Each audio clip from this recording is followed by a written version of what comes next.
हाँ तो मेरे प्यारे बच्चों, कैसे हो आप सब। आई होप कि आप स्वस्थ होंगे और बेहतर होंगे। तो मैं विजय प्रकाश आप सभी का आइकॉनिक बोर्ड एग्जाम के इस ऑनलाइन प्लेटफॉर्म पर आपका हार्दिक स्वागत एवं अभिनंदन करता हूं। तो बच्चे, जैसा कि हम रासायनिक अभिक्रिया एवं समीकरण को पढ़ रहे हैं और इस चैप्टर का हमारे पास आज ये तीसरा लेक्चर है और आज की क्लास में बच्चों हम पढ़ने वाले हैं रासायनिक अभिक्रियाओं के प्रकार। तो बच्चे, हमारे सिलेबस में जो रासायनिक अभिक्रियाएं हैं उसको हम आज की क्लास में कवर करेंगे। तो आइए बच्चों, करते हैं क्लास की शुरुआत और देखते हैं रासायनिक अभिक्रियाओं के प्रकार। तो बच्चों, आपको ध्यान देना है कि रासायनिक अभिक्रियाएं निम्नलिखित प्रकार की होती हैं। ऐसा नहीं है कि रासायनिक अभिक्रियाएं 2 या 3 या 4 प्रकार की होती हैं। ये कई प्रकार की होती हैं, इसीलिए हम बोलते हैं कि रासायनिक अभिक्रियाएं निम्नलिखित प्रकार की होती हैं। और इनमें से जो हमें सबसे पहले रासायनिक अभिक्रिया पढ़नी है वो हमारे पास है बच्चों योगात्मक, या इसी को हम कौन सी अभिक्रिया कहते हैं, संयोजन अभिक्रिया कहते हैं। इसे एक और नाम से बच्चों जाना जाता है जिसे कहते हैं संकलन अभिक्रिया। तो योगात्मक अभिक्रिया का बच्चों एक और नाम होता है, ये बात आप ध्यान दीजिएगा, जिसका नाम है बच्चों संकलन अभिक्रिया। ठीक है, तो संकलन आप बोलो या योगात्मक कहो या संयोजन कहो, बात एक ही है। ठीक है भाई, तो ये योगात्मक अभिक्रिया होती क्या है बच्चों, ध्यान दीजिएगा। जब दो या दो से अधिक अभिकारक मिलकर किसी एक उत्पाद का निर्माण करते हैं तब उसे हम योगात्मक या संयोजन अभिक्रिया कहते हैं। ठीक है, जैसा कि आपके सामने यहां पर लिखा गया है, वे अभिक्रियाएं जिसमें दो या दो से अधिक अभिकारक, अभिकारक का मतलब बच्चों जो अभिक्रिया में भाग लेते हैं, ठीक है, मिलकर किसी एकल, एकल का मतलब बच्चों एक होता है, ठीक, एक उत्पाद का निर्माण करते हैं उसे संयोजन अभिक्रिया कहते हैं। ठीक भाई, अब इसे हम एक एग्जाम्पल से समझने का प्रयास करते हैं भाई, ध्यान दीजिएगा एग्जाम्पल के द्वारा। ठीक है, तो यहां पे हम एग्जाम्पल लेते हैं बच्चों। जैसे हमारे पास होता है बच्चों, ध्यान दीजिएगा, हमारे पास होता है हाइड्रोजन। क्या होता है? हाइड्रोजन।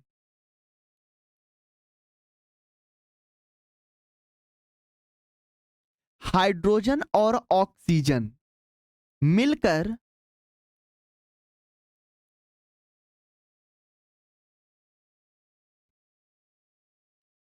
किसका निर्माण करते हैं बच्चों? जल का निर्माण करते हैं। किसका निर्माण भाई? जल का।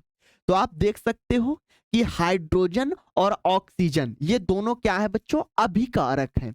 अब यहां पर ध्यान दीजिएगा, दो अभिकारक हैं, ये दोनों मिलकर एक उत्पाद का निर्माण कर रहे हैं और उत्पाद हमारे पास क्या है बच्चों? जल है। अब इसी अभिक्रिया को बच्चों हम रासायनिक समीकरण के रूप में लिख लेते हैं। तो यहां पर आप ध्यान दीजिएगा, तो जब हम इसे रासायनिक समीकरण के रूप में लिखते हैं तो हम इस अभिक्रिया में जो आपके पास तत्व होते हैं या यौगिक होते हैं उनके सूत्रों या संकेतों के द्वारा जब हम उसे प्रदर्शित करते हैं तो उसी को कहते हैं क्या है बच्चों? रासायनिक समीकरण कहते हैं। तो जैसे यहाँ पे हाइड्रोजन है, हाइड्रोजन को बच्चों हम किससे दिखाते हैं? H2 से दिखाते हैं, क्योंकि हाइड्रोजन द्विपरमाणुक होता है, हाइड्रोजन में दो परमाणु होते हैं। ठीक है, और यहां पर ये क्या है भाई? ऑक्सीजन है, ऑक्सीजन को हम O2 से दिखाते हैं क्योंकि ऑक्सीजन भी द्विपरमाणुक होता है। ये दोनों अभिक्रिया किए, अभिक्रिया करने के पश्चात जल बनाए और जल का सूत्र होता है बच्चों H2O होता है। ये बात आप ध्यान दीजिएगा। ठीक है, तो इसको मैंने सूत्रों और संकेतों के द्वारा प्रदर्शित कर दिया, तो ये हमारे पास क्या हो गया भाई? रासायनिक समीकरण हो गया। ये बात आप ध्यान दीजिएगा। ठीक है, अब इसे हम संतुलित कर लेते हैं।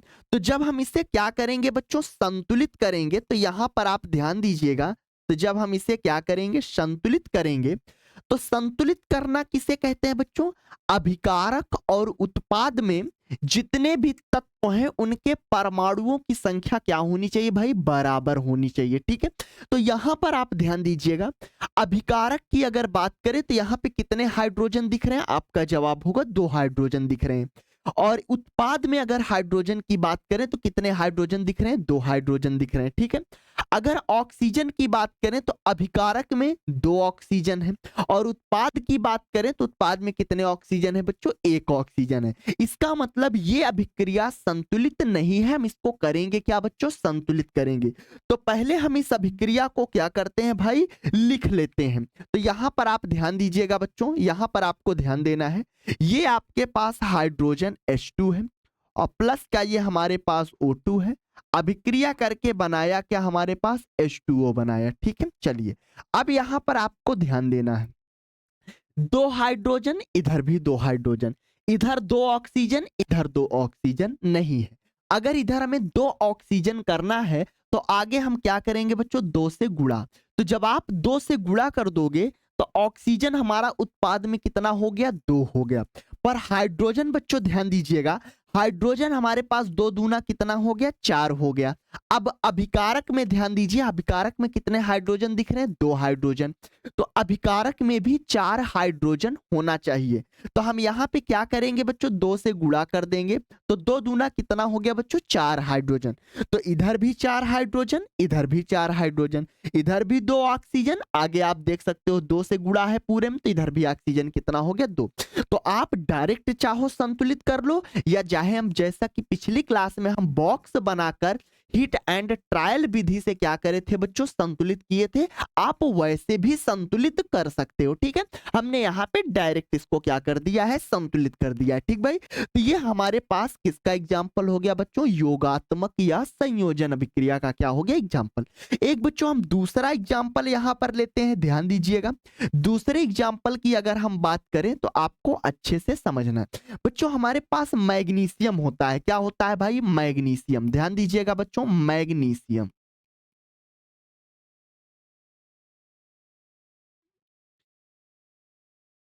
मैग्नीशियम बच्चों जब ऑक्सीजन से क्या करता है? अभिक्रिया करता है। किससे भाई? ऑक्सीजन से।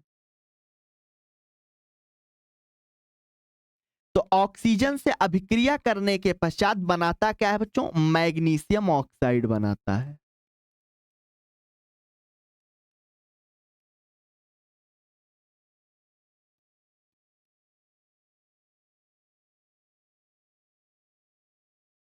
मैग्नीशियम क्या बनाता है भाई? ऑक्साइड बनाता है। अब यहां पर आप ध्यान दीजिएगा, इसका हम रासायनिक क्या लिखते हैं? सूत्र। तो मैग्नीशियम को प्रदर्शित किससे करते हैं? Mg से।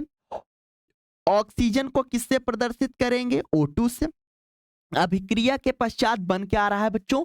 मैग्नीशियम ऑक्साइड बन रहा है। तो मैग्नीशियम ऑक्साइड को किससे लिखेंगे बच्चों? MgO से मैग्नीशियम ऑक्साइड का ये सूत्र होता है। अब यहां पर देख सकते हो कि मैग्नीशियम और ऑक्सीजन ये दो क्या है बच्चों? अभिकारक। अभिक्रिया करके एक उत्पाद का क्या कर रहे हैं? निर्माण। और उत्पाद हमारे पास क्या है बच्चों? मैग्नीशियम ऑक्साइड है, ठीक है। अब इसको हम कर क्या लेते हैं बच्चों? संतुलित। तो जब आप इसे क्या करोगे? संतुलित करोगे। ध्यान दीजिएगा, जब इसे आप क्या करोगे भाई? संतुलित, ठीक है। इसको संतुलित करते हैं। तो जब आप इसे संतुलित करोगे तो यहां पर ये क्या है बच्चों? मैग्नीशियम है, Mg है, और प्लस का ये क्या है? O2 है। अभिक्रिया करके बच्चों बना क्या रहा है? यहां पे MgO बना रहा है, ठीक है। चलिए अब इसको हम संतुलित कर लेते हैं। आप देखिए, अभिकारक में कितना मैग्नीशियम है? 1 मैग्नीशियम। उत्पाद में कितने मैग्नीशियम है? 1। यहां पे अभिकारक में ऑक्सीजन कितना है? 2। उत्पाद में कितना ऑक्सीजन है? 1। इसका मतलब ये संतुलित नहीं है। तो इसको हम करेंगे क्या बच्चों? संतुलित करेंगे, ठीक है। तो ध्यान दीजिएगा, तो ऑक्सीजन को 2 करना है, इसका मतलब यहां पर हम क्या कर दें बच्चों? 2 से गुणा। तो जब आप 2 से गुणा करोगे तो ऑक्सीजन उत्पाद में कितना हो गया? 2 हो गया, ठीक है। और साथ ही साथ में हमारा मैग्नीशियम भी कितना हो गया बच्चों? 2 हो गया। अब यहां पर ध्यान दीजिएगा, अभिकारक में कितना मैग्नीशियम है? 1। तो इधर भी कितना होना चाहिए? 2। तो यहां पर हम क्या कर दें बच्चों? 2 से अगर गुणा कर देंगे तो अभिकारक में भी 2 मैग्नीशियम, उत्पाद में भी 2 मैग्नीशियम। अभिकारक में भी 2 ऑक्सीजन, उत्पाद में भी 2 ऑक्सीजन। इसका मतलब ये हमारे पास क्या हो गया बच्चों? संतुलित तो हो गया। तो आई होप कि इतनी चीजें आपको बहुत अच्छे से क्लियर हुई होंगी, ठीक है। तो ये हमारे पास क्या है बच्चों? संयोजन या योगात्मक अभिक्रिया के क्या रहे ये एग्जाम्पल। ऐसे कई सारे एग्जाम्पल है बच्चों योगात्मक अभिक्रिया के, ठीक है। चलिए अब आगे बढ़ते हैं, आगे देखते हैं अगली अभिक्रिया बच्चों। तो अगली अभिक्रिया हमारे पास है वियोजन या अपघटन अभिक्रिया, ठीक है बच्चों। आप देख सकते हो वियोजन अथवा कौन सी बच्चों, अपघटन अभिक्रिया। अब ये क्या होता है आप ध्यान दीजिएगा। इस अभिक्रिया में कोई एक पदार्थ, बच्चों ध्यान दीजिएगा, कोई एक पदार्थ विघटित होकर दो या दो से अधिक सरल अणुओं में क्या होता है बच्चों, टूट जाता है। यानी कोई एक पदार्थ दो या दो से अधिक पदार्थों में क्या होता है, विभाजित हो जाता है। तो उसी को हम कहते हैं क्या है बच्चों, वियोजन अथवा अपघटन अभिक्रिया कहते हैं। जैसे आप देख सकते हो वह रासायनिक अभिक्रिया जिसमें कोई पदार्थ दो या दो से अधिक सरल अणुओं में विभाजित हो जाता है, वियोजन अथवा अपघटन अभिक्रिया कहलाती है। ठीक भाई, वियोजन अथवा क्या कहलाती है, अपघटन अभिक्रिया कहलाती है। एग्जाम्पल से हम इसको बच्चों क्या करते हैं, क्लियर करते हैं। आप ध्यान दीजिएगा, एग्जाम्पल यहां पर लेते हैं। जैसे हमारे पास क्या होता है बच्चों, हाइड्रोजन आयोडाइड। तो यहां पर लिखते हैं हाइड्रोजन आयोडाइड।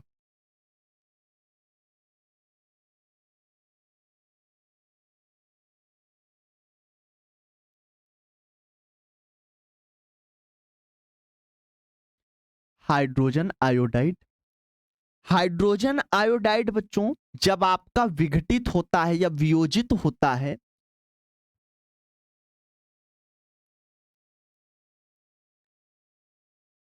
तो हाइड्रोजन का निर्माण करता है और साथ में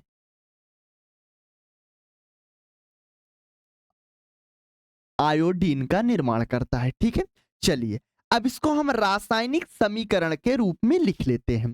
तो हाइड्रोजन आयोडाइड का बच्चों जो सूत्र होता है वो हमारे पास होता है HI। क्या होता है, HI। ठीक है, ये आपका वियोजित होगा और वियोजित होने के पश्चात हाइड्रोजन यानी H2 और आयोडीन साथ में क्या कर रहा है, निर्माण कर रहा है। ठीक है, तो आप देख सकते हो कि हमारे पास एक पदार्थ है और ये एक पदार्थ दो या दो से अधिक सरल अणुओं में क्या हो गया, टूट गया। क्योंकि आप देख सकते हो H2 एक क्या है, अणु है। I2 क्या है बच्चों, एक अणु है, क्योंकि इसमें दो परमाणु हैं। तो जब दो परमाणु आपस में मिलते हैं तो एक अणु का निर्माण होता है। ठीक है, तो यहां पर एक पदार्थ दो या दो से अधिक पदार्थों में क्या हो गया, विघटित हो गया, टूट गया। तो ऐसी ही अभिक्रियाओं को हम बोलेंगे क्या बच्चों, वियोजन या अपघटन अभिक्रिया।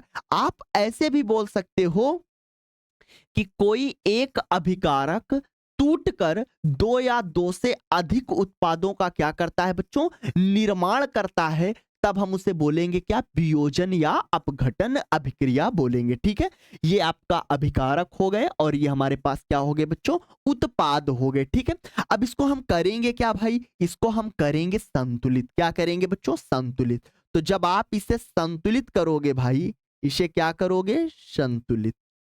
ठीक है, चलिए तो इसको जब हम संतुलित करेंगे बच्चों तो ये हमारे पास क्या है, हाइड्रोजन आयोडाइड HI है। ये आपका वियोजित हो रहा है, H2 का निर्माण किया और साथ में किसका निर्माण किया, I2 का। ठीक है, चलिए अब ध्यान दीजिएगा, जब इसे हम संतुलित करेंगे तो ध्यान दीजिएगा, अभिकारक में एक हाइड्रोजन है और उत्पाद में कितने हाइड्रोजन है बच्चों, दो हाइड्रोजन है। इसका मतलब यहां पर भी कितना हाइड्रोजन होना चाहिए, दो हाइड्रोजन होना चाहिए। तो यहां पर आगे हम क्या करेंगे बच्चों, दो से गुणा कर देंगे। तो जब दो से गुणा करेंगे तो इधर भी कितने हाइड्रोजन हो गए, दो, और इधर भी कितना हाइड्रोजन हो गया, दो।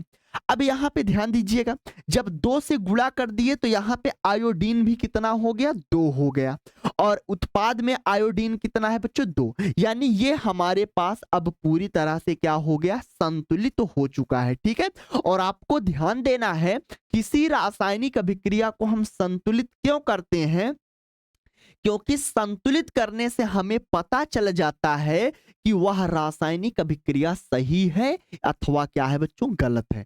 अगर रासायनिक अभिक्रिया बिल्कुल आप सही लिखे होंगे तो वो अभिक्रिया संतुलित तो हो जाएगी। अगर आप रासायनिक अभिक्रिया गलत लिखे हो या सूत्र गलत लिखे हो या संकेत गलत आप उसके लिखे हो तो वो रासायनिक अभिक्रिया कभी संतुलित नहीं होगी। ये बात आप ध्यान दीजिएगा, ठीक है। तो आई होप कि ये आप वियोजन अभिक्रिया को अच्छे से समझ गए होंगे, ठीक है। चलिए अब देखते हैं बच्चों वियोजन अभिक्रिया के प्रकार। वियोजन अभिक्रिया के क्या बच्चों, प्रकार की हम बात करेंगे, ठीक है भाई। वियोजन अभिक्रिया के प्रकार। तो वियोजन या अपघटन जो अभिक्रियाएं होती है बच्चों वो मुख्यतः 3 प्रकार की होती हैं। कितने प्रकार की, 3 प्रकार की। एक हमारे पास जो होता है बच्चों वो ताप अपघटन होता है, दूसरा हमारे पास बच्चों विद्युत अपघटन होता है और तीसरा प्रकाश अपघटन होता है, ठीक है। तो जैसा कि आप देख सकते हो कि वियोजन अथवा अपघटन अभिक्रिया मुख्यतः 3 प्रकार की होती हैं, ठीक है। और सबसे पहले हम पढ़ने वाले हैं बच्चों ताप अपघटन की, ठीक है। तो ताप अपघटन अभिक्रिया क्या होती है, तो बच्चों ध्यान दीजिएगा। ऐसी वियोजन अभिक्रिया जो ऊष्मा के प्रभाव में संपन्न होती है, यानी ऐसी वियोजन अभिक्रिया जिसमें ताप देने पर वो अभिक्रिया संपन्न हो उसे हम बोलेंगे क्या बच्चों, ताप अपघटन अभिक्रिया। जैसे आप देख सकते हो वे अभिक्रियाएं जिसमें किसी पदार्थ को गर्म करने पर यानी किसी पदार्थ को ताप देने पर वह अपघटित हो जाता है उसी को बोलेंगे क्या, ताप अपघटन अभिक्रिया। जैसे यहां पर हम बच्चों क्या करते हैं, एग्जाम्पल्स इसको समझने का क्या करते हैं भाई, प्रयास करते हैं, ठीक है। चलिए आप ध्यान दीजिएगा। जैसे हमारे पास बच्चों एग्जाम्पल अगर लें, एग्जाम्पल के तौर पे तो हमारे पास कैल्शियम कार्बोनेट होता है। क्या होता है भाई, कैल्शियम कार्बोनेट। तो कैल्शियम कार्बोनेट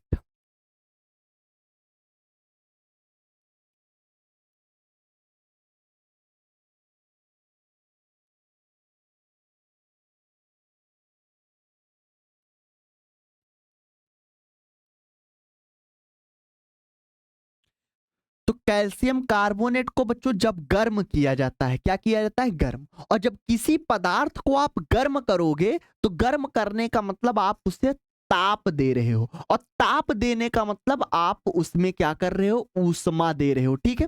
तो ताप या दाब या उत्प्रेरक को हम कहां पर प्रदर्शित करते हैं, तो बच्चों इसी तीर के ऊपर या नीचे हम क्या करते हैं बच्चों, उसे प्रदर्शित करते हैं या रिप्रेजेंट करते हैं, ठीक है। तो कैल्शियम कार्बोनेट को जब हम ऊष्मा देते हैं बच्चों तो ये कैल्शियम ऑक्साइड बनाता है। क्या बनाता है, कैल्शियम ऑक्साइड। कैल्शियम ऑक्साइड बनाता है और साथ में बच्चों कार्बन डाइऑक्साइड बनाता है। क्या बनाता है, कार्बन डाई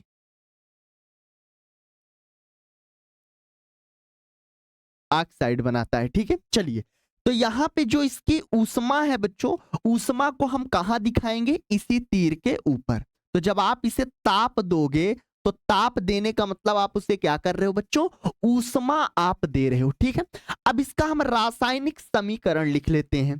तो कैल्शियम कार्बोनेट का बच्चों जो सूत्र होता है CaCO3 होता है। क्या होता है, CaCO3 होता है। और इसे हम क्या कर रहे हैं बच्चों, ऊष्मा दे रहे हैं। क्या दे रहे हैं, ऊष्मा दे रहे हैं, ठीक है। तो ऊष्मा को हम ऐसे दिखा देते हैं अलग कलर से, ये हमारे पास क्या हो गई, ऊष्मा। तो जब हम इसे क्या देंगे, ऊष्मा, तो कैल्शियम ऑक्साइड बनाएगा। कैल्शियम ऑक्साइड हमारे पास CaO होता है, ठीक है। और कार्बन डाइऑक्साइड का निर्माण कर रहा है, CO2 का निर्माण हो रहा है, ठीक है। तो यहां पर ध्यान दीजिएगा, ये एक पदार्थ है, ये दो या दो से अधिक पदार्थों में क्या हो गया, टूट गया। कब टूटा, जब हमने इसको क्या किया, गर्म किया। गर्म करने का मतलब इसको मैंने तापमान दिया और तापमान का मतलब आप इसमें क्या कर रहे हो, ऊष्मा डाल रहे हो, ठीक है। चलिए अब इसको हम क्या करेंगे भाई, संतुलित कर लेते हैं। क्या कर लेते हैं, संतुलित कर लेते हैं, ठीक है। चलिए ध्यान दीजिएगा, जब हम इसको क्या करेंगे, संतुलित करेंगे, ठीक है। चलिए तो संतुलित करते हैं। तो ये हमारे पास क्या है, कैल्शियम कार्बोनेट CaCO3 है, ठीक है। इसको हमने क्या किया, ऊष्मा दिया ठीक, यहाँ पे ये क्या है, कैल्शियम ऑक्साइड CaO है और ये आपका कार्बन डाइऑक्साइड CO2 है। ठीक है, चलिए अब यहां पर आप ध्यान दीजिएगा। चलिए यहां पे अभिकारक में कैल्शियम कितना है बच्चों, एक कैल्शियम है। कितना है, एक है। उत्पाद में कितने कैल्शियम है, एक कैल्शियम है। इधर कार्बन की बात करें तो कितने कार्बन है, एक कार्बन। इधर कार्बन की बात करें तो कितने कार्बन है, एक। अब यहां पे ध्यान दीजिएगा, इधर ऑक्सीजन कितना है, O3, 3 ऑक्सीजन है अभिकारक में। उत्पाद में ध्यान दीजिएगा कितने ऑक्सीजन, एक यहां पर और दो यहां पे, यानी 3 ऑक्सीजन। यानी ये पूरी तरह से पहले से ही क्या है बच्चों, संतुलित है। आई होप कितनी बातें आप बहुत अच्छे से समझ गए होंगे। ठीक है, चलिए इसका हम एक और एग्जाम्पल ले लेते हैं बच्चों। इसका हम क्या करते हैं, एक और एग्जाम्पल देख लेते हैं। ठीक है, ताप अपघटन का। तो एग्जाम्पल नंबर हम 2 की बात करते हैं। तो एग्जाम्पल नंबर 2 में आपको ध्यान देना है बच्चों, कैल्शियम क्लोरेट। हमारे पास एक पदार्थ होता है, कैल्शियम क्लोरेट होता है।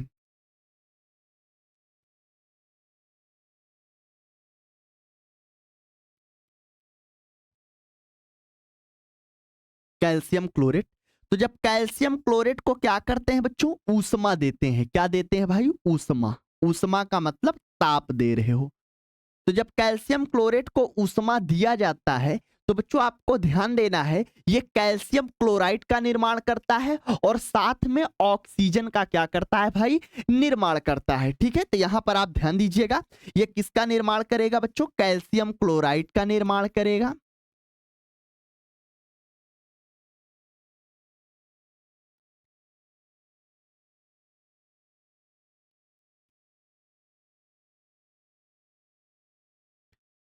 और साथ में किसका निर्माण करेगा बच्चों, ऑक्सीजन का निर्माण करता है। ऑक्सीजन का क्या करता है, निर्माण करता है। ठीक है, चलिए अब इसको हम क्या करते हैं, रासायनिक समीकरण के रूप में क्या करते हैं बच्चों, इसे हम लिख लेते हैं। ठीक है, तो कैल्शियम क्लोरेट का जो सूत्र होता है बच्चों, आपको ध्यान देना है, वो हमारे पास होता है KClO3 होता है। क्या होता है, KClO3। जब इसे हम क्या करेंगे बच्चों, ऊष्मा देंगे। क्या देंगे भाई, ऊष्मा। ये बातें आप ध्यान दीजिएगा, इसे हम क्या देंगे, ऊष्मा। तो ऊष्मा देने पर ये क्या बनाएगा, कैल्शियम क्लोराइड बनाएगा। ये KCl का निर्माण करेगा और साथ में क्या बनाएगा, ऑक्सीजन, यानी O2 का क्या करता है बच्चों, निर्माण करता है। ये बातें आपको ध्यान देनी है। ठीक है, चलिए अब इसको हम संतुलित कर लेते हैं। क्या करते हैं भाई, संतुलित। तो यहां पे आप लिखिएगा इसको संतुलित करने पर। ठीक है, जब आप इसे संतुलित करेंगे तो संतुलित करने पे बच्चों आपको ध्यान देना है, ये हमारे पास क्या है, KClO3 है। इसको आपने क्या दिया है बच्चों, ऊष्मा दिए हो। क्या दिए हो, ऊष्मा। तो यहां हम इसको ऊष्मा ऐसे लिख लेंगे। ठीक है भाई, चलिए कैल्शियम क्लोराइड है, KCl है और प्लस का ये क्या है बच्चों, O2 है। ठीक है, चलिए अब इसको हम करते क्या है बच्चों, संतुलित करते हैं। ध्यान दीजिएगा, पोटेशियम, इधर ध्यान दीजिएगा, के अभिकारक में पोटेशियम कितना है, एक है। उत्पाद में पोटेशियम कितना है, के एक है। ठीक है, चलिए क्लोरीन हमारा इस तरफ कितना है बच्चों, एक है। क्लोरीन हमारा कितना है, एक है। इधर भी हमारा क्लोरीन कितना है, एक है। ठीक है, चलिए इधर ऑक्सीजन कितना है बच्चों, O3, 3 ऑक्सीजन है। उत्पाद में कितने ऑक्सीजन है, 2 ऑक्सीजन है। इसका मतलब ऑक्सीजन संतुलित नहीं है। ठीक है, चलिए तो ऑक्सीजन को क्या करते हैं बच्चों, संतुलित करते हैं। अब ये होगा कैसे संतुलित, ये आपको ध्यान देना है। ठीक है, अब ये होगा कैसे बच्चों, ध्यान दीजिएगा। अगर यहां पर हम क्या करें बच्चों, ध्यान दीजिएगा आप बहुत अच्छे से। अगर यहां पे हम 3 से क्या करते गुणा, तो जब आप 3 से गुणा करोगे तो 3 दूनी 6, ऑक्सीजन कितना हो गया, 6 हो गया। ऑक्सीजन कितना हो गया बच्चों, 6 हो गया। अब इधर ध्यान दीजिएगा आप, यहां पे हमारे पास ऑक्सीजन कितना है, 3। तो अगर यहां पर बच्चों हम 2 से क्या कर दे, गुणा कर दें। 2 से क्या कर दे, गुणा। तो जब आप 2 से गुणा करोगे तो 2 तिया 6, यानी ऑक्सीजन इधर भी हमारा 6 हो गया और इधर भी हमारा ऑक्सीजन कितना हो गया, 6 हो गया। ठीक है, और साथ में ध्यान दीजिएगा, अभिकारक में पोटेशियम कितना हो गया, 2 हो गया। ठीक है, अब उत्पाद में कितने पोटेशियम दिख रहा है, 1 पोटेशियम। तो इसका मतलब यहां पे आगे हम 2 से गुणा कर दे तो इधर भी पोटेशियम कितना हो जाएगा, 2 हो जाएगा। हो जाएगा कि नहीं भाई, इधर भी पोटेशियम 2, इधर भी पोटेशियम 2। क्लोरीन की बात करें तो 2 से आगे गुणा है, यानी क्लोरीन भी 2, इधर भी क्लोरीन 2 हो गया क्योंकि आगे 2 से गुणा है। ऑक्सीजन कितना, 2 तिया 6, अभिकारक में 6 ऑक्सीजन, इधर भी 2 तिया 6 ऑक्सीजन, यानी अब ये पूरी तरह से क्या हो गया बच्चों, संतुलित। आप ध्यान दीजिएगा, यहाँ पे मैं डायरेक्ट संतुलित कर रहा हूं, ठीक है। तो आप चाहो तो हिट एंड ट्रायल विधि जो हमने आपको सिखाया था उस विधि से आप कर सकते हो, ठीक है। पर आप कोशिश करो कि डायरेक्ट इसको संतुलित करना आप सीखो। तो बच्चों जितना ज्यादा आप प्रैक्टिस करोगे उतने आप आसानी से इसको संतुलित कर पाओगे, ठीक है भाई। तो आई होप कि ये एग्जाम्पल भी आपको बहुत अच्छे से क्या हुआ होगा बच्चों, क्लियर हुआ होगा, ठीक है। चलिए इसी के साथ आगे बढ़ते हैं, और आगे बढ़ते हुए अब हम बात करेंगे बच्चों विद्युत अपघटन या विद्युत वियोजन अभिक्रिया की क्या करेंगे बच्चों, बात करेंगे, ठीक है। तो यहां पर विद्युत वियोजन अभिक्रिया क्या होती है, यानी जब कोई पदार्थ में विद्युत धारा प्रवाहित करते हैं और विद्युत धारा प्रवाहित करने पर वो पदार्थ 2 या 2 से अधिक पदार्थों या सरल अणुओं में क्या हो जाए, टूट जाए, तो उसी को हम बोलेंगे क्या बच्चों, विद्युत वियोजन या विद्युत अपघटन अभिक्रिया कहेंगे, ठीक है। चलिए जैसे यहाँ पे आपके सामने लिखा है, किसी विद्युत अपघटन के गलित अवस्था में विद्युत धारा प्रवाहित करने पर उसका अपघटन हो जाता है, उसे विद्युत अपघटन कहते हैं। और यहां पर ध्यान दीजिएगा, विद्युत धारा कब प्रवाहित करोगे पदार्थ में, जब वो पदार्थ गलित अवस्था में होगा, यानी द्रवित अवस्था में होगा, तब उसमें जब आप विद्युत धारा प्रवाहित करोगे तो 2 या 2 से अधिक सरल अणुओं में क्या होगा, वो टूट जाएगा। अब एग्जाम्पल से इसको हम भाई बहुत अच्छे से क्लियर करेंगे, आप यहां पर ध्यान दीजिएगा, ठीक है। एग्जाम्पल लेते हैं, एग्जाम्पल के तौर पे बच्चों, एग्जाम्पल में हमारे पास जो जल होता है, क्या होता है बच्चों, जल। तो जो जल होता है, जल में जब हम विद्युत धारा प्रवाहित करते हैं तो हाइड्रोजन और ऑक्सीजन में क्या होता है, टूट जाता है, ठीक है। तो यहां पर आप ध्यान दीजिएगा, ये हमारे पास क्या है बच्चों, जल है, क्या है, जल है। और जल में हम क्या करेंगे बच्चों, विद्युत धारा को प्रवाहित करेंगे। तो यहां पे हम लिख देते हैं कि जल में हम विद्युत को प्रवाहित कर रहे हैं, ठीक है। तो जो भी चीजें हम प्रवाहित करते हैं उसको हम तीर के ऊपर क्या करेंगे, प्रदर्शित करेंगे। तो जल में हमने विद्युत को प्रवाहित किया, और विद्युत को प्रवाहित करने पर बच्चों यहां पे बनेगा क्या, हमारे पास हाइड्रोजन बनेगा, क्या बनेगा, हाइड्रोजन बनेगा, और क्या बनेगा बच्चों, ऑक्सीजन बनेगा। ये बातें आप ध्यान दीजिएगा, ऑक्सीजन का निर्माण हो, ठीक है। चलिए अब यहां पर समझते हैं इसको अच्छे से। तो इसको रासायनिक समीकरण में जब लिखेंगे तो जल का बच्चों सूत्र होता है हमारे पास H2O होता है, क्या होता है, H2O। H2O में हमने क्या किया, विद्युत धारा को प्रवाहित किया। किसको प्रवाहित किया बच्चों, विद्युत को हमने प्रवाहित किया है, किसको, विद्युत को, ठीक है। अब ये बनाएगा क्या बच्चों, टूट के किस में अलग हो जाएगा, हाइड्रोजन यानी H2 बनाएगा, और ऑक्सीजन यानी O2 बनाएगा, ठीक है। अभी हमने इसको संतुलित किया था बच्चों लास्ट स्लाइड पे, और संतुलित किया था मैंने यहाँ पे, 2 हाइड्रोजन अभिकारक में है, इधर हमारे पास उत्पाद में 2 हाइड्रोजन है, अभिकारक में 1 ऑक्सीजन है, इधर हमारे पास उत्पाद में 2 ऑक्सीजन है।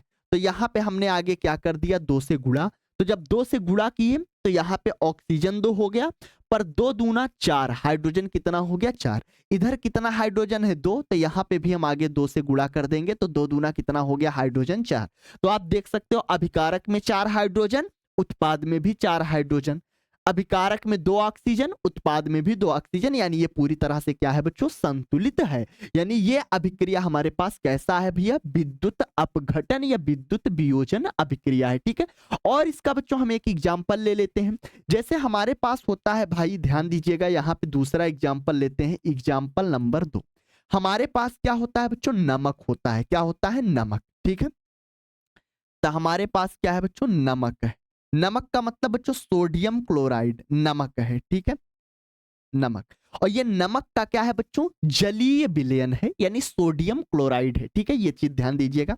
तो जब नमक में बच्चों, नमक में हम क्या करते हैं, विद्युत धारा को प्रवाहित करते हैं, किसको प्रवाहित करते हैं, विद्युत को। ये बातें आप ध्यान दीजिएगा।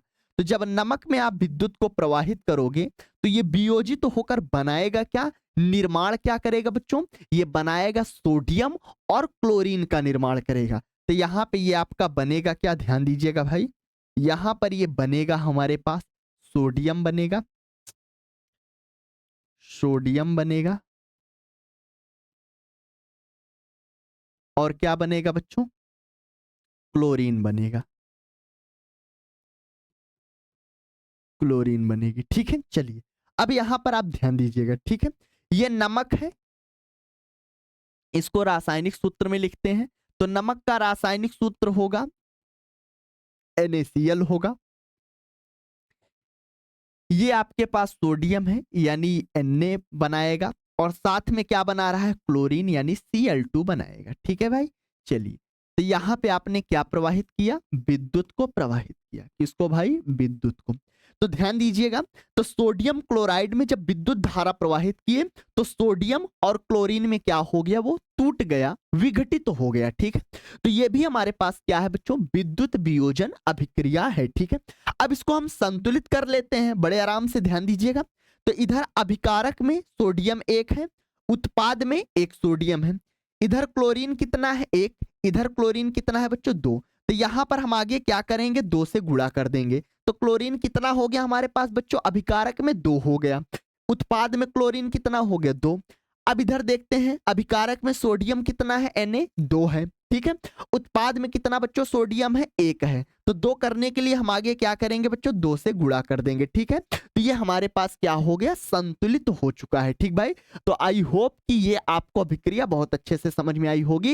यानी जो अभिक्रिया बच्चों विद्युत के प्रभाव में घटित हो उसको हम बोलेंगे क्या, विद्युत अपघटन अभिक्रिया बोलेंगे। ठीक है, चलिए इसी के साथ आगे बढ़ते हैं, और आगे बढ़ते हुए हम बात करेंगे प्रकाश अपघटन, या जिसे हम कहते हैं क्या बच्चों, प्रकाश वियोजन अभिक्रिया कहते हैं। ठीक है भाई, ये चीज आपको ध्यान देना है। ठीक, चलिए अब हम बात करते हैं यहां पर कि प्रकाश अपघटन या प्रकाश वियोजन अभिक्रिया क्या होगी। तो जिसमें बच्चों कोई एक पदार्थ प्रकाश की उपस्थिति में 2 या 2 से अधिक सरल अणुओं में क्या हो जाए, टूट जाए, या 2 या 2 से अधिक पदार्थों में क्या हो जाए बच्चों, टूट जाए, उसी को हम बोलेंगे क्या, प्रकाश वियोजन बोलेंगे। ठीक है, चलिए तो यहां पर इसको एग्जाम्पल से हम क्लियर करते हैं। जैसा कि आपके सामने लिखा है, वे वियोजन अभिक्रियाएं जो प्रकाश की ऊर्जा द्वारा संपन्न होती हैं उन्हें प्रकाश अपघटन अभिक्रिया कहते हैं। यानी प्रकाश की ऊर्जा के द्वारा क्या हो भाई, संपन्न हो, उसे हम बोलेंगे क्या, प्रकाश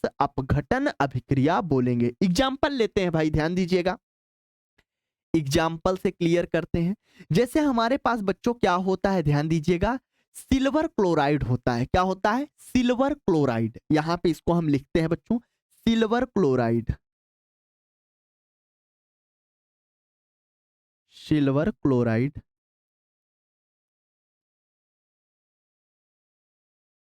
को जब प्रकाश की उपस्थिति में रखा जाता है या इसके ऊपर प्रकाश डाला जाता है, क्या डाला जाता है बच्चों, प्रकाश। सिल्वर क्लोराइड पर क्या करते हैं, प्रकाश डालते हैं, तो ये सिल्वर और क्लोराइड में क्या होता है, वियोजित हो जाता है। तो ये किसका निर्माण करता है, सिल्वर और क्लोरीन में क्या होता है बच्चों, वियोजित हो जाता है। ठीक है, चलिए तो यहां पर आप लिख लीजिएगा, ये कब घटित होगा, जब आप इसमें प्रकाश डालोगे। कौन सा प्रकाश, कोई भी प्रकाश हो, यानी प्रकाश ऊर्जा, आप बोल सकते हो सूर्य का प्रकाश। कौन सा प्रकाश बच्चों, सूर्य का प्रकाश। ठीक है, चलिए तो इसको हम रासायनिक समीकरण के रूप में लिख लेते हैं। तो सिल्वर क्लोराइड है, सिल्वर क्लोराइड होगा क्या बच्चों, AgCl होता है। क्या होता है, AgCl। ठीक है, तो AgCl आपका वियोजित हो जाएगा, किसमें वियोजित होगा, सिल्वर। सिल्वर का मतलब क्या बच्चों, Ag, और साथ में क्लोरीन है, क्लोरीन का मतलब क्या भाई, Cl2। ठीक है, चलिए ये कब घटित होगा, जब आप इस पर क्या करोगे, प्रकाश डालोगे। क्या करोगे भाई, प्रकाश डालोगे। ठीक, चलिए अब इसको हम संतुलित कर लेते हैं भाई थोड़ा सा। तो जब आप इसे संतुलित करोगे बच्चों, तो ध्यान दीजिएगा, अभिकारक में Ag सिल्वर कितना है, 1 है, उत्पाद में सिल्वर कितना है बच्चों, 1 है। ठीक है, अभिकारक में क्लोरीन कितना है, 1, उत्पाद में क्लोरीन कितना है बच्चों, 2 है।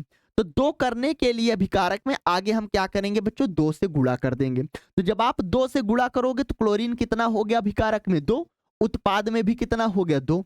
अब ध्यान दीजिएगा, अभिकारक में सिल्वर कितना हो गया, अब 2 हो गया, तो उत्पाद में भी 2 होना चाहिए। तो यहां पर हम क्या करेंगे, 2 से गुणा। तो जब 2 से आप गुणा कर दोगे तो इधर भी हमारा सिल्वर कितना हो गया 2। तो अब आप देख सकते हो इधर सिल्वर 2, इधर सिल्वर 2, इधर क्लोरीन 2, इधर भी क्लोरीन 2, यानी अब ये पूरी तरह से क्या है बच्चों, संतुलित है। ठीक भाई, चलिए तो ये हमारे पास कैसी अभिक्रिया है, प्रकाश अपघटन अभिक्रिया है। ठीक है, चलिए जैसे अब यहाँ पर और एक एग्जांपल ले लेते हैं भाई। जैसे हमारे पास सिल्वर ब्रोमाइड होता है, क्या होता है, सिल्वर ब्रोमाइड। दूसरा एग्जांपल लेते हैं भाई, जैसे सिल्वर ब्रोमाइड होता है, सिल्वर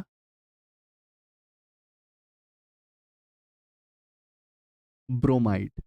तो सिल्वर ब्रोमाइड को जब हम प्रकाश देते हैं या इसके ऊपर प्रकाश डालते हैं बच्चों, क्या करते हैं, प्रकाश डालते हैं। ठीक है, तो ये किसका निर्माण करता है, ये सिल्वर का निर्माण करेगा।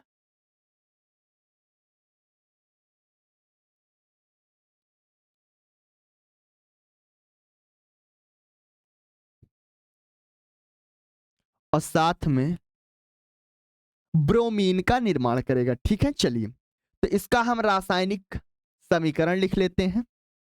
तो सिल्वर ब्रोमाइड AgBr होगा, क्या होगा बच्चों, AgBr। सिल्वर आपके पास Ag हो जाएगा और ब्रोमीन आपके पास Br2 हो जाएगा। क्या हो जाएगा बच्चों, Br2। ये बातें आप ध्यान दोगे। ठीक है, चलिए अब यहां पर बच्चों इसको हम यहां पे प्रकाश दिखा देते हैं। क्या दिखा देते हैं, प्रकाश, क्योंकि ये प्रकाश की उपस्थिति में ये घटना घटित होगी। अब इसको हम संतुलित कर लेते हैं। Ag इधर एक है अभिकारक में, उत्पाद में भी Ag एक है। ब्रोमीन इधर कितना है बच्चों, एक, इधर कितना है बच्चों, ब्रोमीन 2 है। तो यहां पे ब्रोमीन संतुलित नहीं है, तो ब्रोमीन को क्या करेंगे बच्चों, संतुलित। तो अगर हम इधर 2 से गुणा कर दें बच्चों, तो हमारा ब्रोमीन कितना हो जाएगा, 2। आगे देखो 2 से गुणा हो गया तो ब्रोमीन कितना हो गया बच्चों, 2। इधर भी ब्रोमीन कितना हो गया, 2। पर इधर आपका Ag, अभिकारक में Ag कितना हो गया, 2। उत्पाद में Ag कितना है बच्चों, 1 है। कितना है भाई, 1 है। तो यहां पर भी कितना करना है बच्चों, 2 करना है।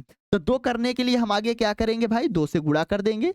इधर भी हमारा Ag कितना हो गया, 2 हो गया। तो यानी अब ये पूरी तरह से क्या है बच्चों, संतुलित है। तो ये दोनों अभिक्रियाएं जो हैं हमारे पास बच्चों, ये प्रकाश अपघटन अभिक्रिया है। ये बातें आप ध्यान देंगे। ठीक भाई, चलिए अब इसी के साथ आगे बढ़ते हैं और आगे बढ़ते हुए हम अगली अभिक्रिया की बात करेंगे। तो अगली अभिक्रिया हमारे पास बच्चों है विस्थापन अभिक्रिया। ठीक है, और विस्थापन अभिक्रिया क्या होती है भाई, इसको आप ध्यान दीजिएगा। यहां पे जैसा लिखा है बच्चों आपके सामने, जिस अभिक्रिया में अधिक अभिक्रियाशील तत्व, अधिक अभिक्रियाशील तत्व, अभी हम इसका मतलब समझाते हैं। कम अभिक्रियाशील तत्व, यहां पे आपको ध्यान देना है, अधिक अभिक्रियाशील तत्व कम अभिक्रियाशील तत्व को उसके यौगिक के जलीय विलयन से विस्थापित कर देता है, विस्थापन अभिक्रिया कहलाती है। ठीक है, अधिक अभिक्रियाशील तत्व कम अभिक्रियाशील तत्व के जलीय विलयन से उसे क्या कर दे, विस्थापित कर दे, बाहर कर दे, हटा दे, उसी को कहते क्या है बच्चों, विस्थापन अभिक्रिया कहते हैं। जैसे हम आपसे कहें भाई, ध्यान दीजिएगा, हम आपसे कहते हैं, जैसे कहें कि आप हैं और आपकी मां है। ठीक है, कोई बाहरी इंसान आता है जो आपको हटाकर आपकी जगह ले लेता है। इस तरह से ही कुछ हमारे पास क्या होती है बच्चों, विस्थापन अभिक्रिया। यानी आपका स्थान आके कोई और ले ले, बाहरी इंसान, कोई दूसरा पर्सन आपको हटाकर उस पद से, तो उसी को हम बोलेंगे क्या बच्चों, विस्थापन अभिक्रिया। ठीक भाई, चलिए अब हम आपको बताते हैं अधिक अभिक्रियाशील और कम अभिक्रियाशील ये क्या है। ठीक है, चलिए तो यहां पर बच्चों हमने आपके सामने कुछ एक टेबल बनाई है और टेबल को ध्यान दीजिएगा। यहां पे लिखा है धातुओं की क्रियाशीलता का घटता हुआ क्रम। जैसे बच्चों आप जानते हो कि हमारे पास कई प्रकार की धातुएं होती हैं। ठीक है, कुछ धातुएं ऐसी होती हैं जो अधिक सक्रिय होती हैं। अधिक सक्रिय का मतलब है कि वो बहुत तेजी से अभिक्रिया करती हैं। जब वो नमी या वायु के संपर्क में आती हैं तो वो बहुत तेजी से रिएक्शन करती हैं। और कुछ ऐसी धातुएं होती हैं जो बहुत धीरे धीरे क्या करती हैं बच्चों, अभिक्रिया करती हैं। जैसे आप देखते हो कि लोहे को अगर नमी के स्थान पर, जहां कहीं नमी हो वातावरण पे, अगर आप लोहे को रख दो तो लोहे के ऊपर जंग लग जाती है, एक भूरे रंग की परत आ जाती है, आप देखे होंगे, ठीक है। पर उसी जगह अगर मैं कहूं चांदी हो गया, सोना हो गया, अगर इसको आप किसी नमी वाले स्थान पर रख दो तो इसके ऊपर किसी भी प्रकार की कोई परत जल्दी से नहीं जमती।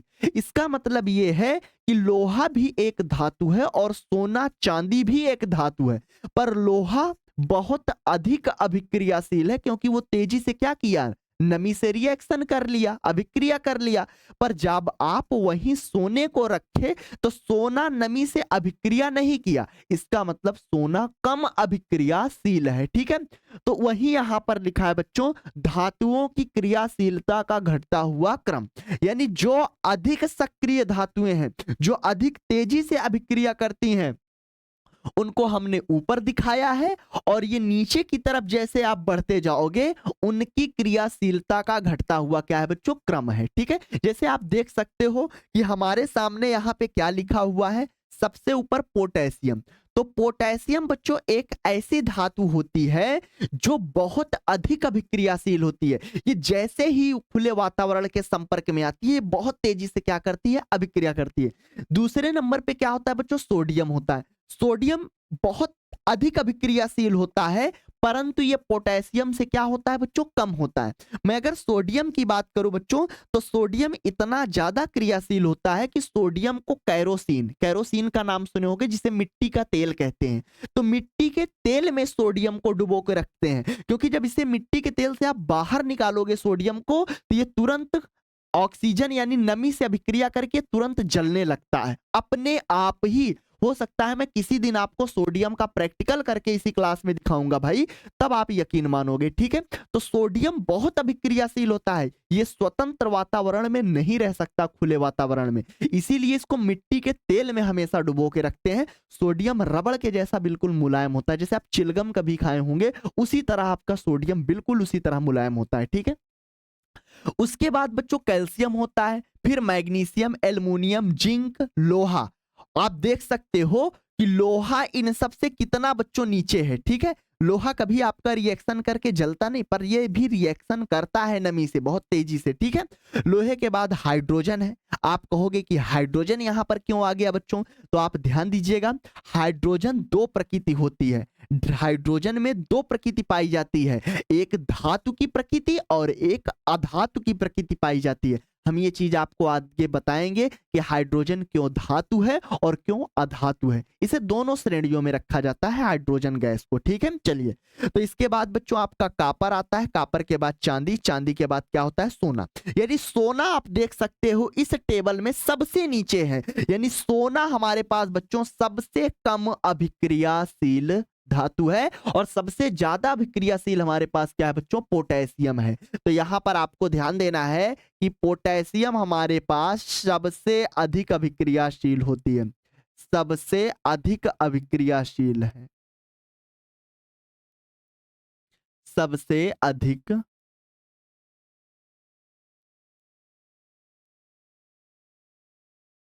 अभिक्रियाशील है, ठीक है। और हमारे पास सोना जो है बच्चों, ये सबसे कम होता है, ये क्या होता है, सबसे कम अभिक्रियाशील है, सबसे कम है। ये बातें आप ध्यान दीजिएगा, ठीक है। तो ऊपर से जैसे नीचे नीचे आओगे इनकी क्रियाशीलता क्या होगी, घटती जाएगी, ठीक है। और ध्यान दीजिएगा, अगर कोई क्रियाशील धातु का कोई जलीय विलयन है और कोई अधिक सक्रिय धातु आ गई, तो उस कम सक्रिय धातु को उसके विलयन से क्या करेगी बच्चों, विस्थापित कर देगी, ठीक है। अब आइए एग्जाम्पल से हम इसको क्लियर करते हैं, ठीक है। चलिए, तो यहां पे हमने कहा क्या, अधिक अभिक्रियाशील तत्व कम अभिक्रियाशील तत्व को उसके यौगिक से क्या करेगा, विस्थापित कर देगा। जैसे हम एग्जाम्पल लेते हैं बच्चों, ध्यान दीजिएगा, यहां पे एग्जाम्पल से क्लियर करते हैं। जैसे हमारे पास बच्चों कॉपर होता है, क्या होता है, कॉपर, ठीक है। ये अभिक्रिया कर रहा है किससे बच्चों, हम यहां पर ले लेते हैं जो आपका कॉपर है, ये आपका अभिक्रिया कर रहा है जिंक सल्फेट से, किससे बच्चों, जिंक सल्फेट। यहां पे हिंदी में लिखते हैं पहले,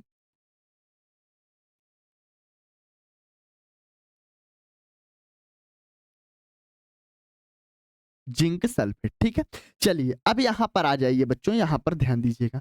अब आप देख सकते हो यहाँ पर हमारे पास क्या है, कापर है। क्या है बच्चों, कापर है। अब ये कापर अभिक्रिया किससे कर रहा है, जिंक सल्फेट से। तो यहाँ पर ध्यान दीजिएगा, ये जिंक है, तो जो जिंक सल्फेट का बच्चों सूत्र होता है वो हमारे पास होता है ZnSO4। क्या होता है, ZnSO4। और यहां पर ये हमारे पास क्या है, कापर। कापर का बच्चों प्रतीक होता है क्या, Cu। अब बताइए आप, जिंक और कापर में कौन ज्यादा अभिक्रियाशील है? तो आपका जवाब होगा हमारे पास जिंक क्या है बच्चों, ज्यादा अभिक्रियाशील है। और हमारे पास कापर क्या है बच्चों, कम अभिक्रियाशील है। तो आप हमें ये बताइए, जब कापर की जिंक सल्फेट से अभिक्रिया करवाएंगे तो क्या ये अभिक्रिया संपन्न होगी? तो आपका जवाब होना चाहिए नहीं, क्योंकि यहां पे कापर कम अभिक्रियाशील है और जिंक ज्यादा अभिक्रियाशील है। तो ये बताइए, क्या ये कापर इस जिंक को बाहर निकाल पाएगा? तो आपका जवाब होगा नहीं। यहां पे मैंने यही तो लिखा है भाई, यहाँ पे कि कापर अभिक्रिया किससे कर रहा है, जिंक सल्फेट से। तो क्या कापर जिंक को बाहर निकाल पाएगा? और यहाँ पे आपके सामने लिखा है अधिक अभिक्रियाशील तत्व। अधिक अभिक्रियाशील कौन होना चाहिए, इसको होना चाहिए, पर ये अधिक अभिक्रियाशील नहीं है। कम अभिक्रियाशील तत्व को उसके यौगिक के जलीय विलयन से क्या करता है, विस्थापित करता है। तो यहां पे कापर जिंक सल्फेट से कभी अभिक्रिया कर ही नहीं पाएगा बच्चों। तो अगर हम यहीं पे थोड़ा सा चेंज कर दें, यहीं पे अगर हम लिख दें क्या बच्चों, जिंक लिख दें। क्या लिख दें, जिंक, ठीक है। अब ये जिंक की अभिक्रिया करवा देते हैं किससे, कापर सल्फेट से। किससे भाई, कापर सल्फेट से। कापर सल्फेट से। तो अब आप ध्यान दीजिएगा, पीरियोडिक टेबल में आप, यानी यहां पे श्रेणी में जब आप देखेंगे, इसमें सक्रियता श्रेणी में, तो कापर आपका कम सक्रिय है और जिंक आपका क्या है बच्चों, ज्यादा सक्रिय है। इसका मतलब जिंक कापर को विस्थापित कर देगा, बाहर निकाल देगा। इसका मतलब यहां पर ये अभिक्रिया पॉसिबल है, यहां पर ये अभिक्रिया हो सकती है, ठीक है। तो जब जिंक कापर सल्फेट से बच्चों अभिक्रिया करता है, तो अभिक्रिया के पश्चात ये बनाएगा जिंक सल्फेट। क्या बनाएगा बच्चों, जिंक सल्फेट। ध्यान दीजिएगा, ये बनाता क्या है, जिंक सल्फेट बनाएगा। जिंक सल्फेट, यानी ये जिंक आएगा, इस सल्फेट से क्या करेगा बच्चों, क्रिया कर लेगा और कापर को बाहर विस्थापित कर देगा। तो कापर हमारा क्या हो जाएगा बच्चों, विस्थापित हो जाएगा। तो ये हमारे पास कापर को क्या किया, बाहर निकाल दिया। आई होप कि ये चीजें आप समझ गए होंगे, ठीक है। अगर इसको हम रासायनिक समीकरण के रूप में लिखें, तो जिंक हमारे पास क्या होता है, Zn होता है, प्लस कापर सल्फेट क्या होता है, CuSO4 होता है, copper sulphate. Zinc copper sulphate से क्या किया, रिएक्शन किया, और रिएक्शन करने के पश्चात क्या बनाया, जिंक सल्फेट। जिंक सल्फेट होता है ZnSO4 होता है, प्लस, और यहाँ पे कापर क्या है बच्चों, Cu है, ठीक है। तो यहाँ पर आप देख सकते हो कि जिंक ज्यादा क्रियाशील था, किससे, कापर से। तो कापर को क्या कर दिया, यहाँ पे ये विस्थापित कर दिया। ये चीज आई होप कि समझ गए होंगे, ठीक है। तो यानी ये अभिक्रिया हमारे पास क्या है बच्चों, विस्थापन अभिक्रिया है। अगर यहीं पे हम कापर कर देते और यहाँ पे जिंक सल्फेट कर देते, तो ये अभिक्रिया संभव ही ना होती। अगर हम इसी को ऐसे लिख देते बच्चों कि ये हमारे पास कापर है और ये हमारे पास क्या है, जिंक सल्फेट है, तो यहाँ पर आप ध्यान दीजिएगा, ये अभिक्रिया संभव नहीं है। ये अभिक्रिया संभव नहीं है, यहां पे हम लिख दे रहे हैं भाई, ये ध्यान दीजिएगा, ये संभव नहीं है। क्यों संभव नहीं है, क्योंकि आपका कापर कम क्रियाशील है, जिंक को बाहर निकाल ही नहीं पाएगा। आई होप कि ये चीजें आपको बहुत अच्छे से क्लियर हुई होंगी, ठीक है। अब यहां पर इसको संतुलित कर लें, तो आई होप कि ये संतुलित हमको दिख रहा है। इधर भी आपका जिंक एक है, उत्पाद में भी जिंक एक है, कापर इधर भी एक है, उत्पाद में भी कापर एक है, सल्फर एक है, उत्पाद में भी सल्फर एक है, ऑक्सीजन 4, उत्पाद में भी ऑक्सीजन 4। यानी ये पूरी तरह से क्या है बच्चों, संतुलित है, ठीक है। चलिए इसका हम एक और एग्जांपल ले लेते हैं भाई, ठीक है। एक और एग्जांपल लेते हैं इसका।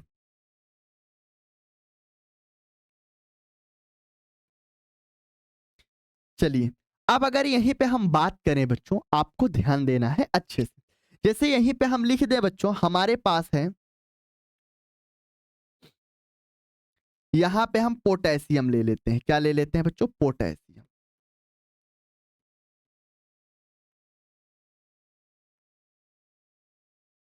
या चलिए यहीं पे हम सोडियम ले लेते हैं, सोडियम है। ये सोडियम अभिक्रिया किससे कर रहा है बच्चों? आपका HCl से, हाइड्रोक्लोरिक अम्ल, हाइड्रोजन क्लोराइड।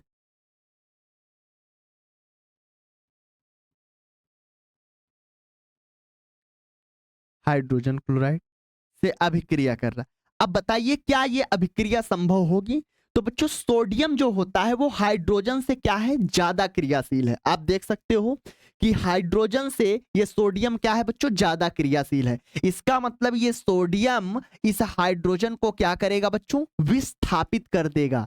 हाइड्रोजन क्लोराइड में से हाइड्रोजन को क्या करेगा? विस्थापित कर देगा। तो यहां पर ये सोडियम हाइड्रोजन क्लोराइड के साथ क्या करेगा? अभिक्रिया कर लेगा। तो जब अभिक्रिया करेगा तो अभिक्रिया के पश्चात बनाएगा क्या भाई? आप ध्यान दीजिएगा, तो ये बनाएगा क्या? सोडियम क्लोराइड बनाएगा। क्या बनाएगा बच्चों?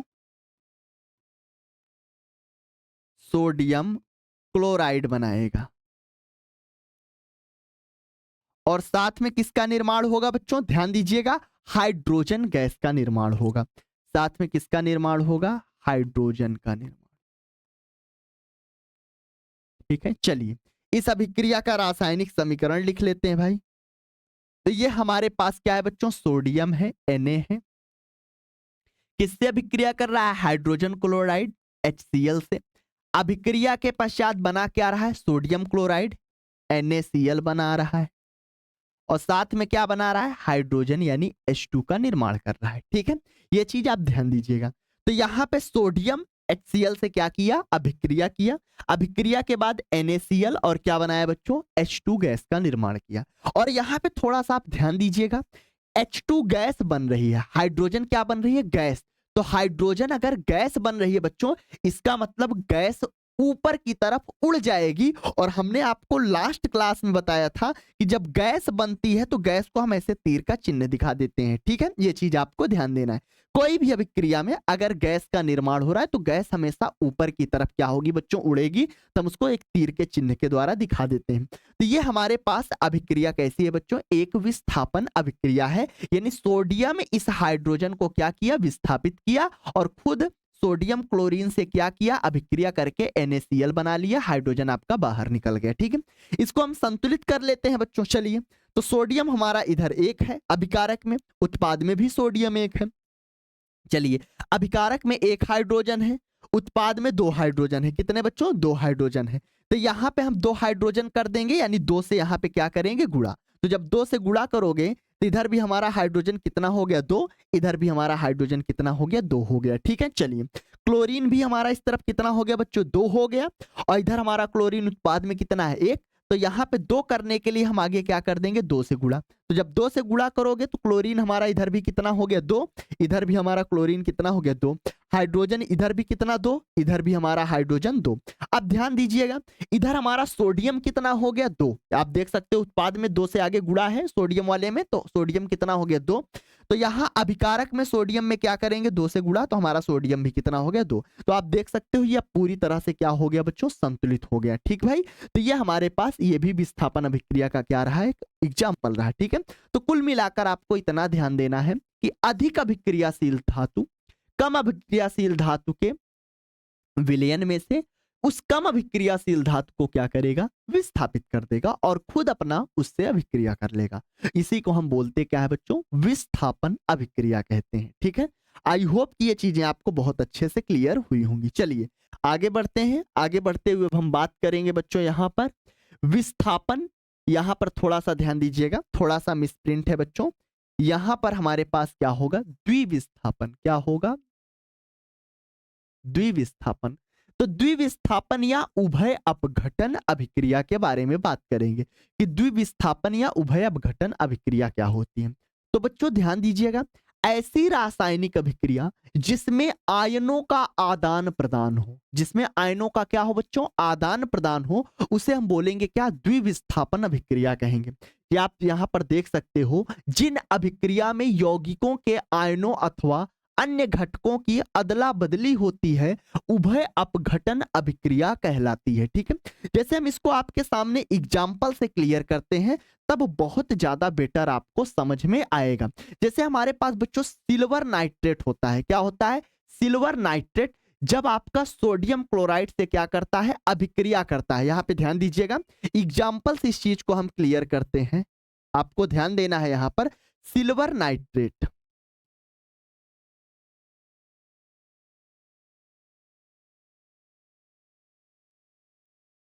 सिल्वर नाइट्रेट जब आपका अभिक्रिया करेगा सोडियम क्लोराइड से, किससे बच्चों?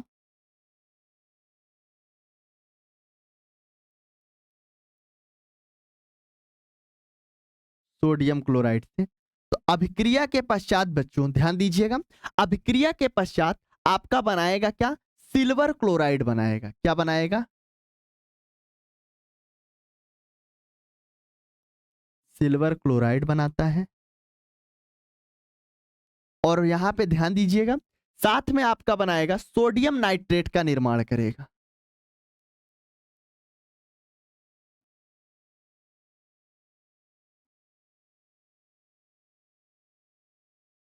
सोडियम नाइट्रेट का क्या करता है बच्चों?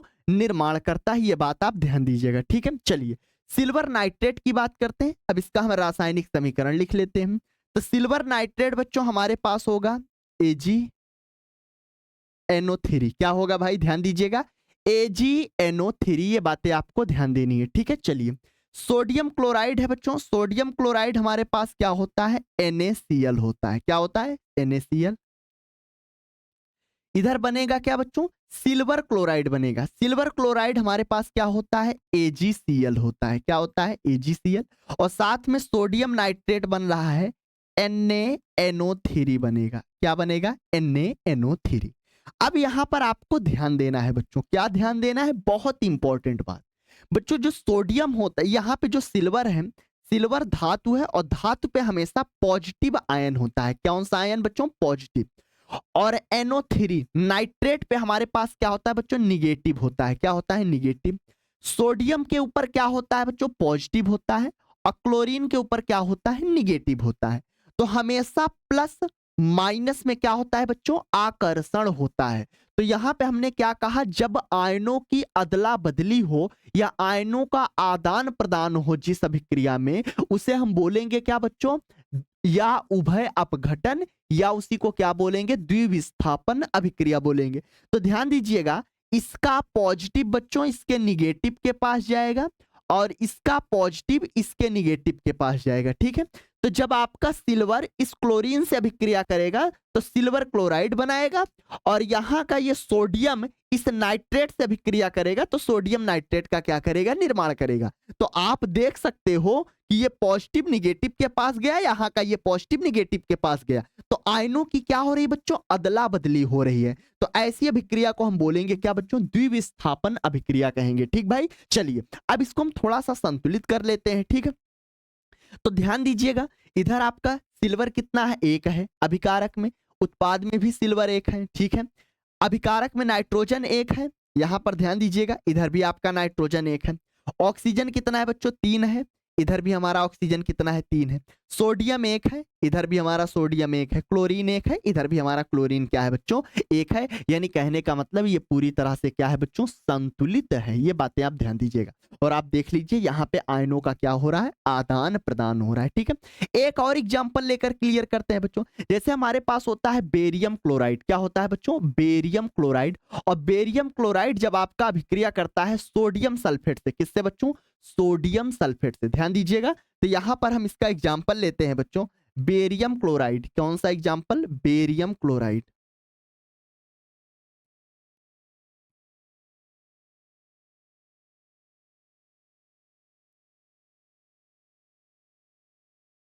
बेरियम क्लोराइड किससे अभिक्रिया करता है बच्चों? सोडियम सल्फेट से। किससे? सोडियम सल्फेट से।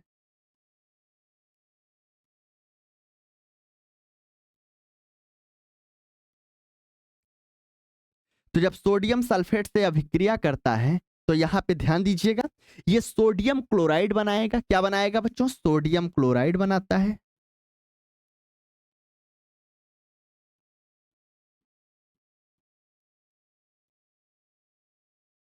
और साथ में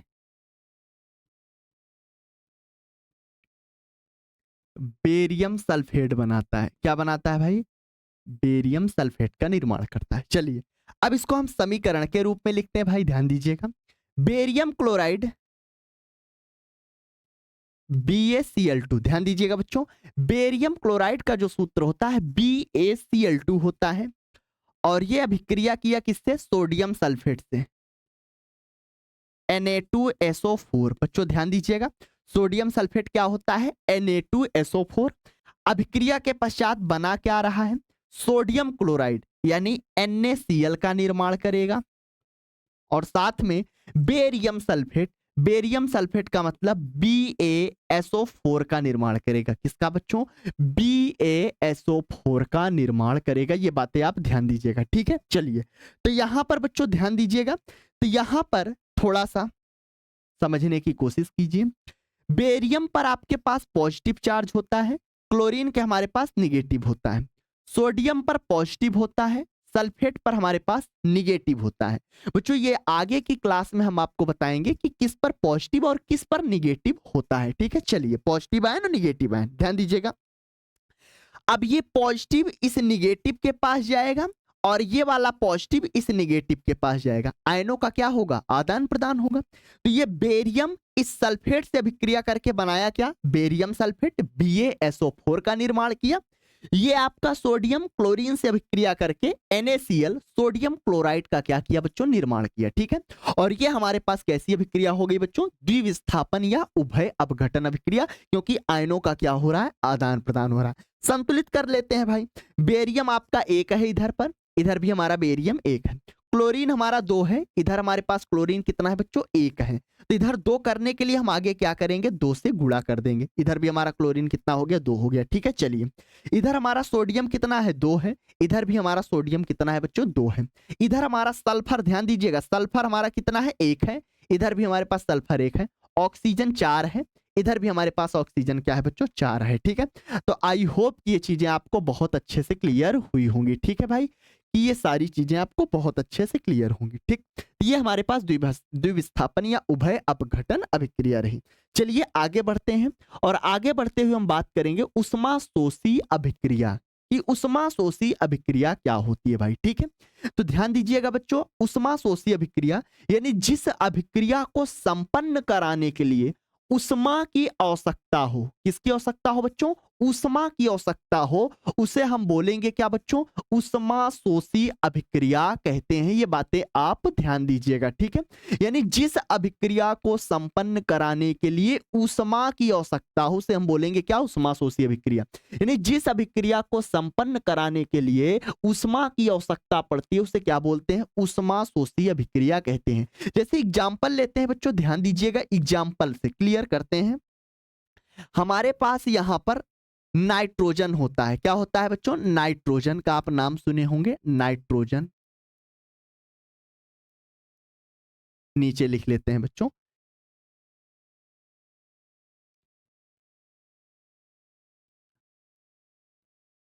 नाइट्रोजन जब ऑक्सीजन से अभिक्रिया करता है, किससे अभिक्रिया करता है बच्चों? ऑक्सीजन से।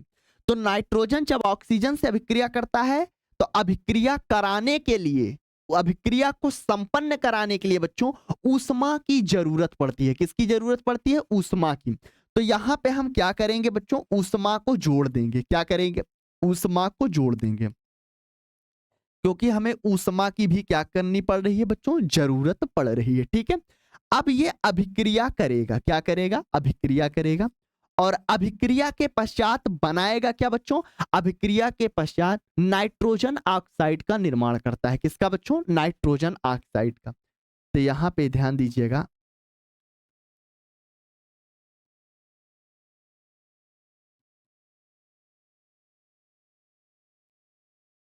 नाइट्रोजन ऑक्साइड का क्या करता है भाई? निर्माण करता है। ये बातें आपको ध्यान देनी। अब इसका हम रासायनिक समीकरण लिख लेते हैं भाई। चलिए तो यहाँ पे नाइट्रोजन है, नाइट्रोजन को हम किससे दिखाएंगे भाई? ध्यान दीजिएगा, नाइट्रोजन को हम N2 से प्रदर्शित करेंगे। किससे? N2 से, क्योंकि नाइट्रोजन द्विपरमाणुक होता है। क्या होता है बच्चों? द्विपरमाणुक। ऑक्सीजन है, ऑक्सीजन को किससे दिखाएंगे? O2 से। और साथ में यहाँ पे बच्चों क्या है? ऊष्मा है। तो यहाँ पर हम क्या करते हैं? इसको ऊष्मा दिखा देते हैं कि ऊष्मा की जरूरत पड़ रही है, ठीक है।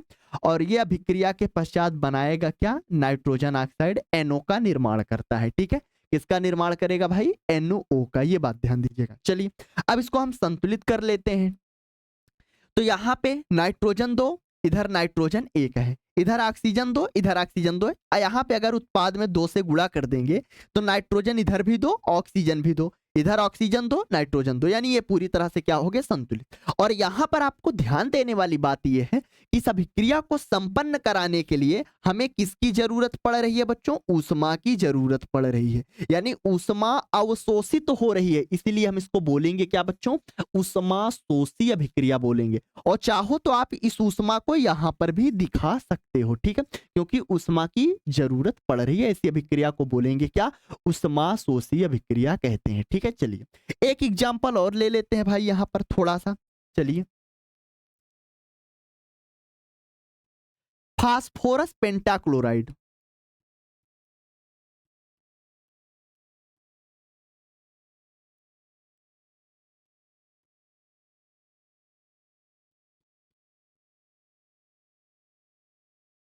फास्फोरस पेंटाक्लोराइड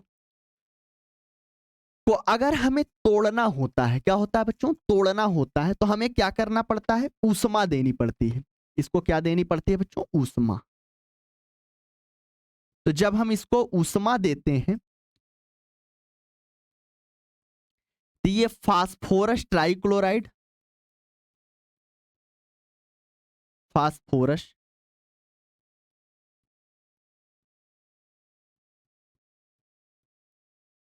ट्राइक्लोराइड और प्लस में क्लोरीन का निर्माण करता है। किसका बच्चों? क्लोरीन का निर्माण करता है, ठीक है।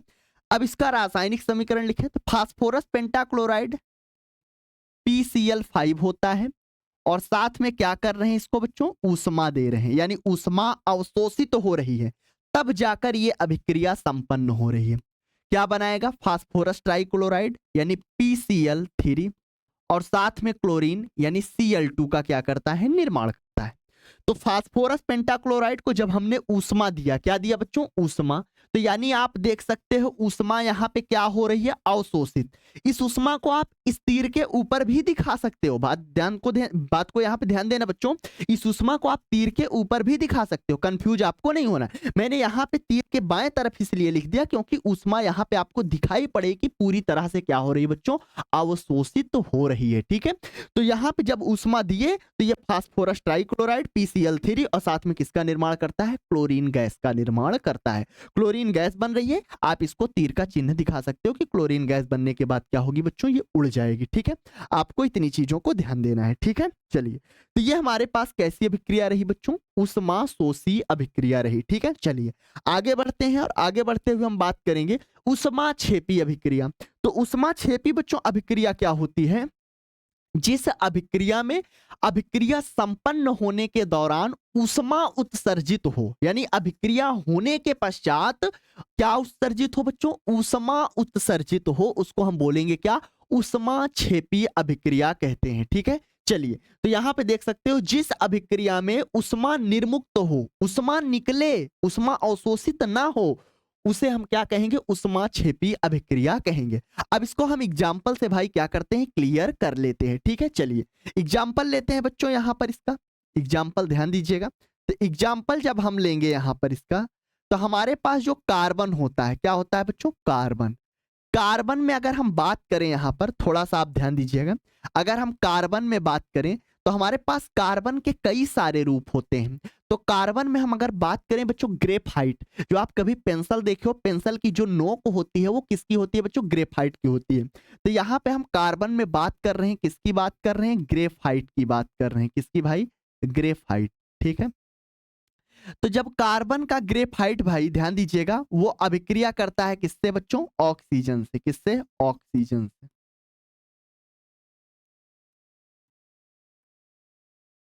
ऑक्सीजन से। तो ये बनाता क्या है बच्चों? Carbon dioxide.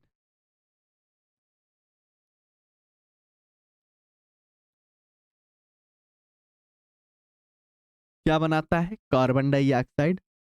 और साथ में बच्चों ध्यान दीजिएगा, ऊष्मा उत्पन्न होती है। क्या उत्पन्न होती है? ऊष्मा।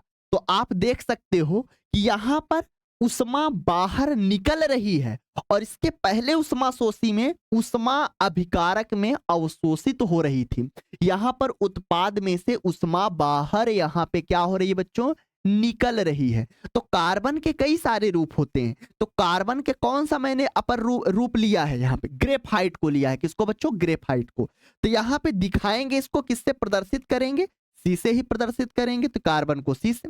ऑक्सीजन है बच्चों, ये आपके पास क्या होता है? O2 होता है। तो कार्बन ऑक्सीजन से रिएक्शन किया, क्या बनाएगा? कार्बन डाइऑक्साइड CO2 बनाया। और साथ में क्या बन रही है बच्चों? ऊष्मा बन रही है। क्या उत्पन्न हो रही है? ऊष्मा। तो यानी अगर ऊष्मा यहाँ पे निकल रही है तो इसका मतलब बच्चों ये कैसी अभिक्रिया है? ऊष्मा क्षेपी अभिक्रिया है, क्योंकि उत्पाद में ऊष्मा उत्पन्न हो रही है, यानी ऊष्मा क्या हो रही है बच्चों? निकल रही है। ठीक है, ये चीजें आपको ध्यान देना है। ठीक है, तो ये हमारे पास कैसी अभिक्रिया हो गई बच्चों? ऊष्मा क्षेपी अभिक्रिया हो गई। और साथ में अगर यहीं पे ऊष्मा क्षेपी अभिक्रिया का और एग्जाम्पल ले बच्चों, तो हमारे पास क्या होता है? यहाँ पे ये संतुलित है भाई। हाँ, ये बिल्कुल संतुलित है। कार्बन एक, इधर भी कार्बन एक, ऑक्सीजन दो, इधर भी ऑक्सीजन दो। अगर यहीं पे हम बच्चों बात करें तो श्वसन, श्वसन का मतलब बच्चों जो आपका भोजन का पाचन होता है, तो पाचन के दौरान भी ऊष्मा उत्सर्जित होती है। भोजन का पाचन होना यानी श्वसन, श्वसन भी एक हमारे पास रासायनिक अभिक्रिया है। और रासायनिक अभिक्रिया में ये कैसी अभिक्रिया है बच्चों? ऊष्मा क्षेपी अभिक्रिया है। ये बातें आप ध्यान दीजिएगा। ठीक है, तो यहां पर आप एग्जाम्पल में और लिख सकते हो कि यहाँ पे जो श्वसन होता है, श्वसन, श्वसन भी एक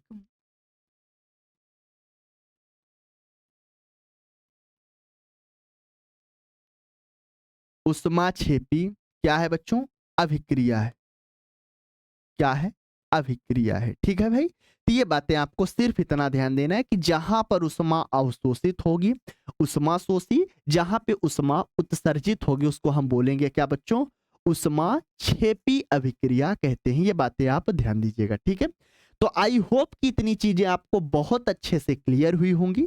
तो यहाँ पर मैंने अभिक्रियाओं के प्रकार का मैंने यहाँ पे चर्चा किया है। ठीक भाई, आगे की क्लास में बच्चों हम एक स्पेशल अभिक्रिया को देखेंगे जिसे हम अपचयन या उपचयन अभिक्रिया के नाम से जानते हैं, जिसे ऑक्सीकरण के नाम से भी जाना जाता है। ठीक है, तो हम अगली क्लास में इसको हम पूरी तरह से कवर करेंगे, बहुत अच्छे से देखेंगे कि अपचयन और उपचयन अभिक्रियाएं क्या होती हैं और इसको डिटेल में पढ़ेंगे अगली क्लास में। तो आज के लिए बच्चों यही तक, मिलते हैं आपसे अगली क्लास में, तब तक के लिए धन्यवाद।